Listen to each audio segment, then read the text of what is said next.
as for the block. So this is the stance. I hate to give you a specific stance, but this is one that I think that you should work on, and then as you get better, you can float in and discover what you wish to do. But I think it needs to be more here.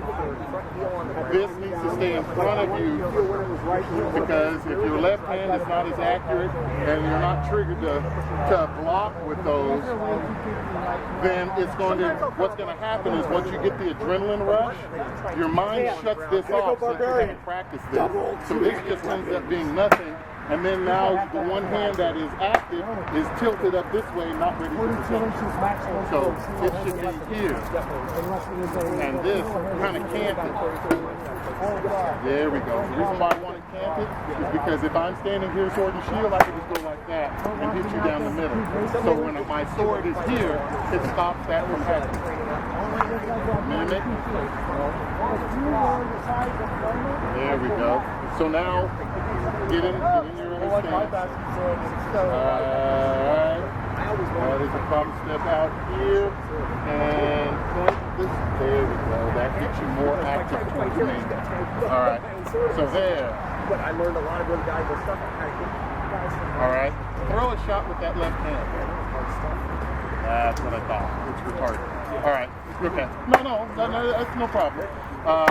Then what we're going to do is, since that hand is kind of retarded, we're going to modify that, and then you're going to fight like this, with the left hand forward. With the left hand being cocked that way, and this sword active and ready to throw. Alright, so throw a shot from there. Alright, add a little bit more wrist. Your wrists are way too tight. And what I mean by that is you're doing your shots like this. Instead of, see how when I throw it, my wrist, because that is where your power is coming from. That's what's directing your power coming from.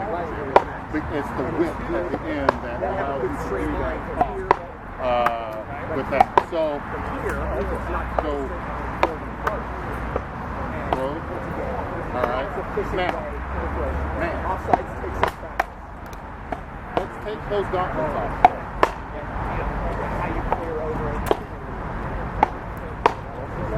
The reason why I want you to take those gauntlets, I want to see how your hands are holding the sword. And now I see. Alright.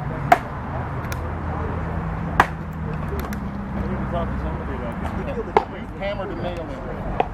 You don't clutch it when you're hammering, because then it's just this. Thank you. You use the last three fingers and your thumb as a leverage point as you're hammering something in. Since you are using cross hilt and not using a basket hilt, that you need to get your hands to be a little bit more dexterous, because that's going to help you manipulate the sword. Monkey grabbing it and trying to throw is not going to help you deliver the power and the speed you want, because this is almost like a coefficient drag, because it tightens these muscles up here. Especially with a basket hilt, people have triggers, so they cheat that way. But with these, you need to work on your hand position and be able to just sit here and do this with your sword, because I could stand here. Now, these are not killing blows, but from just here, all day, just me hammering a nail into the side of the bell. So if I start there, now I start adding a little bit of my body weight behind each one. I've increased my power already just by adding a little bit of my body weight to the motion. So that is what the benefit you get from fighting with a cross hilt that you don't get with fighting with a basket hilt. You're able to use that fulcrum there, because everybody that fights with a basket hilt triggers these two fingers, so they don't get that same fulcrum. So, since you're going to use cross hilts, you need to practice on these three fingers holding, and it's almost like a hammering technique. And so when you throw your shot, it's the exact same thing. So I'm going to throw it with my finger tight. I'm just going to stand here and go. But I'm not going to do it exceedingly fast. It's just here. That's with my finger over the top. Now it's the hammer.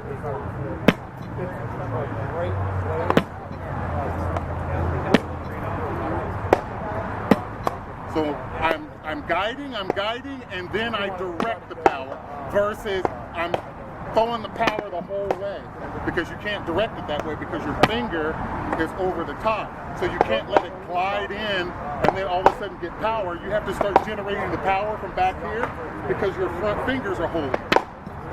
But with this, I can float it out here and then release the power. So it allows you to kind of hold your shot a little bit to maybe off time or change the angle just a little bit to get in. Am I giving you too much? Okay, so I'm going to leave you with that because I think that would increase your, let me see what these hands are. Okay, good, they're flat. And you don't fight with gloves, do you? Yeah.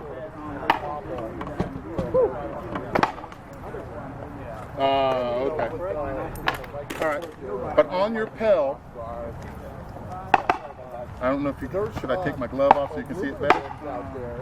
Right. So I'm basically here.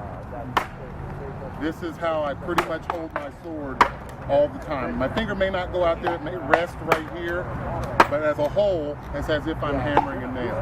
Because then I can pop that in, and with using a cross hilt, you can get that extra last dip into the back of the head there that you can't get with the basket hilt. Because if I hold these two fingers right here, when I come here, I don't have that last fulcrum to get just to the back side of the head. It's a flat snap, but I'm trying to throw to the back side of the head.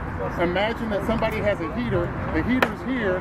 When they get ready to block, they go here, and this angle goes there.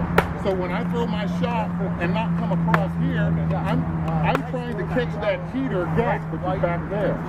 So with a hammer and with this, I could go here, and when I throw that shot, see how it lands back to the back side of the head and not in the front side of the head. I'm not trying to come to the front. When I throw my flat snap, I'm trying to reach the back side of the head, which is what's not going to be defended because everybody's here, they're here, and they block like this. You have this section. This is the section I'm trying to get. So when you're throwing your flat snap, it has to be slow.